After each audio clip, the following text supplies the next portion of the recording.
اجلاس السلام علیکم ورحمۃ اللہ وبرکاتہ۔ نحمده ونصلی علی رسولہ الکریم، اما بعد، اعوذ باللہ من الشیطان الرجیم، بسم اللہ الرحمن الرحیم۔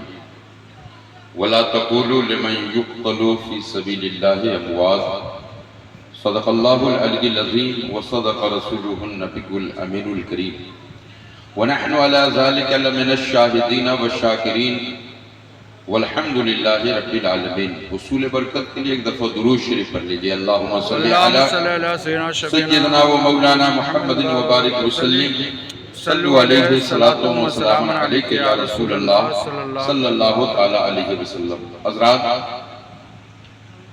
کئی سالوں سے یہ شہید اعظم کانفرنس باشندگان تیسیوتا مغربی محلہ نوجوانان ازہری کمیٹی نے بڑی تجھ کو احتشام کے ساتھ اس کانفرنس کا انعقاد فرمایا، اور اس سال بھی اسی قدیم روایتوں کے تحت اس کانفرنس کا انعقاد عمل میں آیا، جس میں قرآن عظیم کی تلاوت، نعت رسول پاک کے اچھے اور قیمتی اشعار سر شام سے اب تک آپ نے سماعت کیا۔ مجھ سے پیش رو ہندوستان کے وہ معناز شاعر حضرت گوہر مظفر پوری، نقیب اجلاس حضرت بیدم مظفر پوری، جن سے خوبصورت نقابت بھی آپ نے سماعت کیا، غازی ملت حضرت علامہ غلام رسول بلیاوی صاحب اللہ، جو آپ کے دیار پر بہار میں ان کی تشریف آوری ہوئی اور نے سماعت کیا۔ اخیر میں آپ کی بارگاہ کا رہنے والا پروردہ آپ کی بارگاہ محبت میں کسی تقریر کی غرض سے نہیں، بس صرف یہ کہ آپ کی محبتوں کو سلام پیش کرتا ہوا آپ تک حاضری کا شرف حاصل ہے، کہ جو بھی تھے وہ سب آپ کے مہمان تھے۔ میں تو آپ کے گھر کا ہوں، آپ جب چاہیں گے میری بات آپ سماعت کر سکتے ہیں، لیکن ان معزز مہمان شورا جن کو آپ نے مدعو کر کے بلایا تھا، جن کا پیغام آپ تک پہنچنا ضروری تھا، اور بحمدہ تعالیٰ آپ نے ان سے سماعت بھی کیا ہے، لیکن اخیر میں ایک بات یہ کہنا چاہوں گا کہ اللہ پاک نے ہمیں آپ کو امام حسن اور امام حسین کی محبت کرنے والوں کی جماعت میں پیدا فرمایا۔ یہ رب کی بہت بڑی مہربانی ہے۔ یہ اپنے مقدر پہ جتنا ناز کریں کم ہے، ورنہ کیا گارنٹی کہ اگر رب کی مرضی نہ ہوتی تو ہم حسین والے ہوتے یا کسی اور والے ہوتے، لیکن اس رب کی مہربانی ہے کہ اللہ تعالیٰ نے ہمیں امام حسن اور امام حسین کی محبت کرنے والوں میں پیدا فرمایا ہے۔ اللہ رب العزت دلوں میں ان کی سچی محبت اور سچی عقیدت جلوہ بار فرمائے، اور ان کے سائے میں تا قیام قیامت زندگی بسر کرنے کی توفیق عطا فرمائے۔ امام حسین جو کربلا کی سرزمین پر تشریف لے گئے تھے سن 61 ہجری میں، کربلا کے اس دھرتی پر آخر جانے کا کیا کارن تھا اور کیا ریزن تھا؟ آقا کریم صلی اللہ علیہ وسلم کی ایک حدیث ہے، سرکار نے فرمایا، جب دیکھو کہ حکومت کے تخت پر کوئی ظالم بیٹھا ہو، جس کے جبر سے، جس کے ظلم سے دنیا پریشان ہو رہی ہو، آقا ارشاد فرماتے ہیں ایسے ظالم کو، ایسے جابر کو اگر اللہ نے تیرے ہاتھ میں طاقت دیا ہے تو اسے ہاتھ سے روکو، اگر زبان میں خدا نے طاقت دیا ہے تو زبان سے روکو، اور اگر ہاتھ میں طاقت نہیں ہے روکنے کی، زبان میں طاقت نہیں ہے اسے منع کرنے کی، تو اس کو دل سے برا جانو۔ امام حسین کون تھے اور وہ یزید ظالم کون تھا؟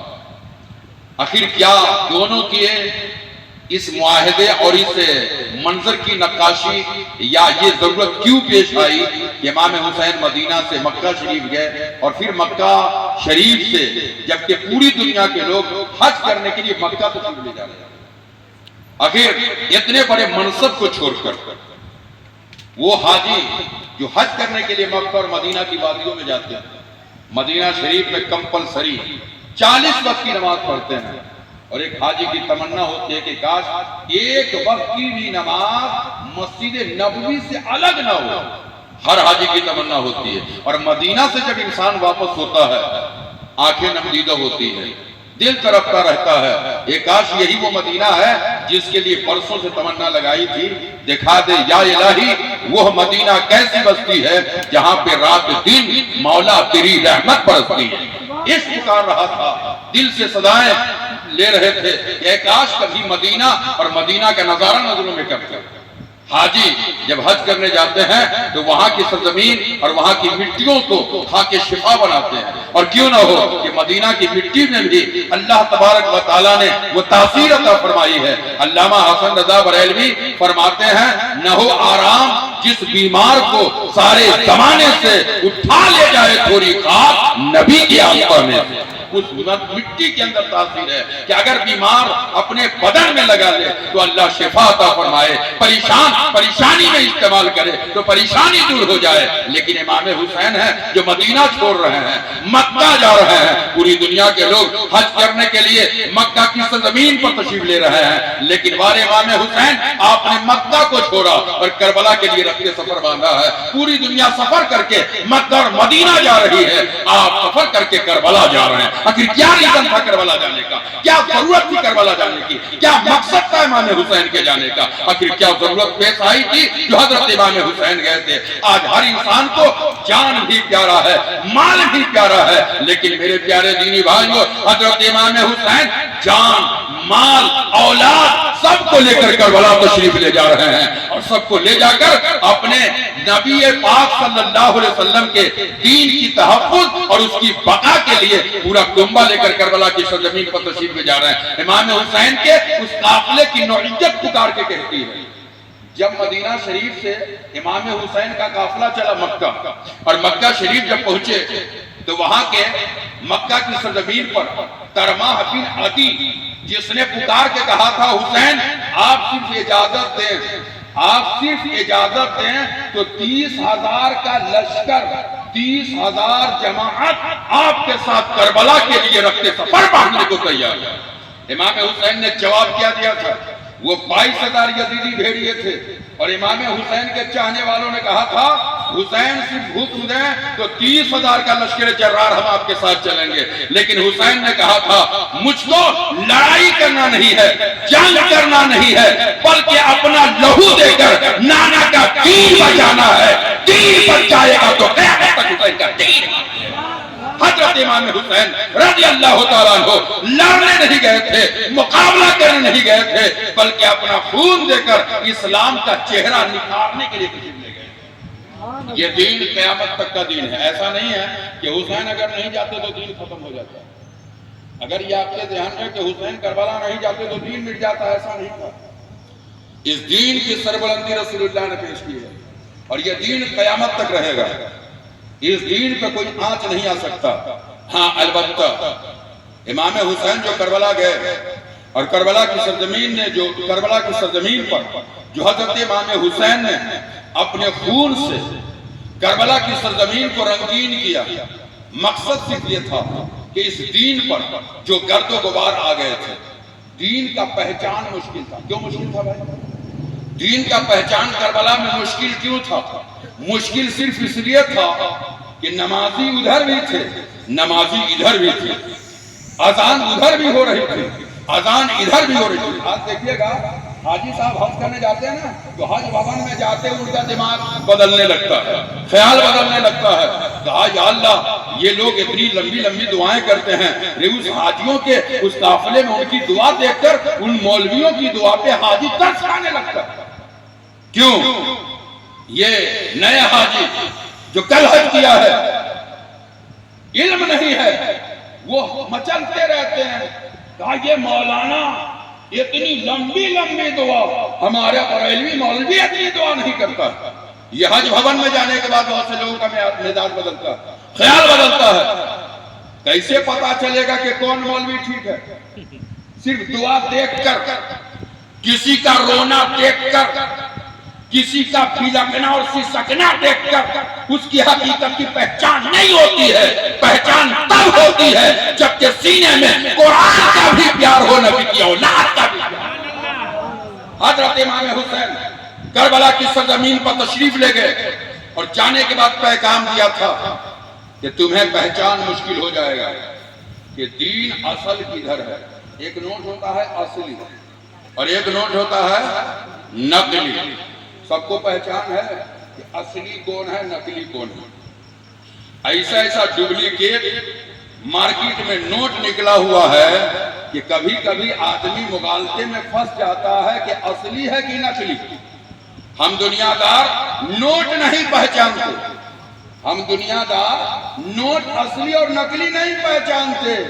تو ہم جیسے لوگوں کو اصلی مولوی اور نقلی مولوی کا پہچان کیسے ہوتا؟ اصلی دین اور نقلی دین کا پہچان کیسے ہوتا؟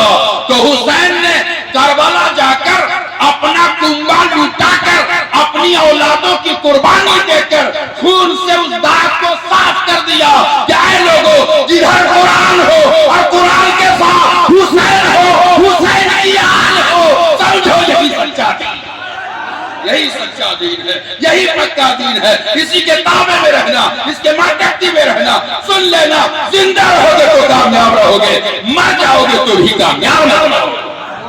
اس لیے حضرات امام حسین کربلا کی سرزمین پر تشریف لے گئے. جانے کا مقصد اصل یہی تھا ہم جیسے لوگوں کو سچا دین کا نشان بتلا دینا، سچے دین کی پہچان بتلا دینا. تو حسین نے صبح قیامت تک کربلا جا کر ہم جیسے گنہگاروں کو اسلام کی حقانیت کا پتہ بتلایا ہے، اسلام کی عظمتوں کا ڈنکا بجایا ہے. اللہ تبارک و تعالی ہم تمام مذہب اہل سنت والجماعت کے پیروکاروں کو امام حسین امام حسن کے جھنڈے اور ان کے بینر تلے اپنی زندگی بسر کرنے کی توفیق عطا فرمائے. آمین. ایک اخیر بات، حسین نے یہ نہیں دیکھا کہ میں 72 ہوں و 22 ہے. حسین نے یہ دیکھا 72 ہے تو کیا ہوا. خدا کا قرآن ثبوت پیش کرتا ہے کم من قریۃ کم من فئۃ قلیلۃ غلبت فئۃ کثیرۃ باذن اللہ. جماعتیں چھوٹی ہوتی ہے، تعداد کم ہوتی ہے، لیکن جو حق پر ہوتا ہے اس حق پہ رہنے والوں کی جیت ہوتی ہے. حسین نے 72 کی قلت نہ دیکھی. 22,000 کے لشکر جرار پہ ایک نشان لگا دیا.